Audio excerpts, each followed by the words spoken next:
Hi everyone, welcome back. Today I'm talking about one of the most beautiful pens in my collection, the Leonardo Officina Italiano Momento Zero in Blue Hawaii. And this one's a bit special because after borrowing John from Pensharing.com's Momento Zero in Pruna, I totally fell for it. The feel, the balance, the craftsmanship, and I knew I needed one of my own. And even better, my 8-year-old son helped me pick this one. The resin is inspired by the sea, sky and sands of Hawaii, and honestly, he absolutely nailed it. If you haven't seen the unboxing short, I'll pop a link up here somewhere. It's totally worth checking out, but believe me, this pen looks even better in real life. This pen just oozes Italian craftsmanship. The build is solid, but the resin really steals the show. And when I first got it, I spent a good while just rotating it under the light, admiring the depth, the swirls, and that gorgeous chatoyance, the shimmer or reflective quality that gives it so much life. It really is a magnificent pen. Now let's talk about the nib, because Leonardo offers some standard nibs and some brilliant grinds like Architect, Fude and CSI, which stands for Cursive Smooth Italic, and I went for the Fine CSI Elastic nib. It's hand-polished Jovo No. 6 steel nib with lateral cutouts to add some flexibility and a grind that gives you a wet and expressive downstroke and crisp upstrokes. And yes, the S in CSI absolutely does deliver. This nib is super smooth, finding the sweet spot is effortless, and it's not one of those italics that makes you fight for every line. The nib has become my daily journaling pen, the line variation subtle but expressive, and it flexes much more easily than some of my other pens like the Gravitas Fine Flex, but it's not as expressive or able to keep up with the ink flow as my Tom Studio nib with that beautiful ebonite feed, but it is a really satisfying middle ground. Reverse writing actually works surprisingly well too, and I wasn't expecting that, but it's a nice bonus. Overall, it's just a joy to write with and really works well for cursive journaling. Quick tip, if you want one of these more unusual grinds, they're only available on Leonardo's steel nibs.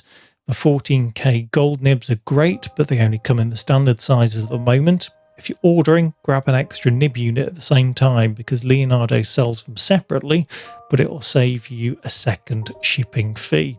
Or you could always swap in a standard Jovo No. 6 nib. It'll fit, but it won't have that Leonardo finish. You may have seen this in my Mahjong versus Leonardo comparison, but here's a quick tour of the pen. The nib unscrews cleanly from the section, revealing the metal proprietary Leonardo converter. This unscrews from the section and the nib can then be removed and swapped out for a different one or serviced and cleaned. All screws back in. Filling is that standard cartridge converter. However, you can also fill using the blind cap. It has the Leonardo roller pocket clip, which is a nice detail, and also all of these come with a number. These aren't limited editions, but it does have a number on there as well. Again, absolutely beautiful pen, and having that blind cap and the additional finishing details really gives it some elegance and class. So let's do a quick writing sample to show you what this nib can actually do.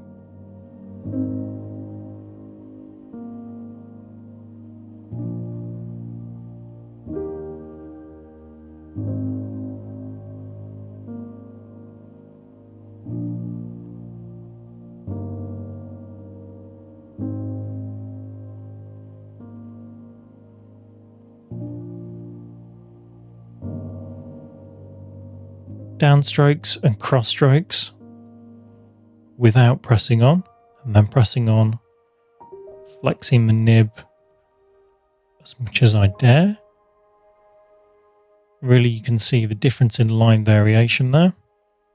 Again, it's not claiming to be a full flex nib, but this is a really nice middle ground.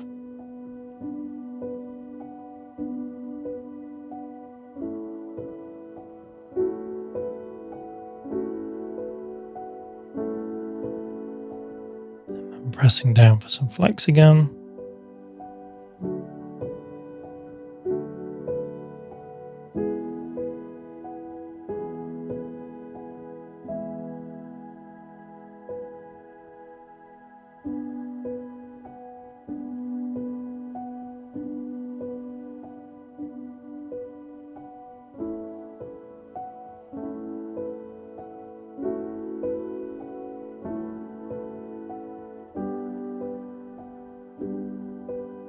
My finest writing, but you get the idea.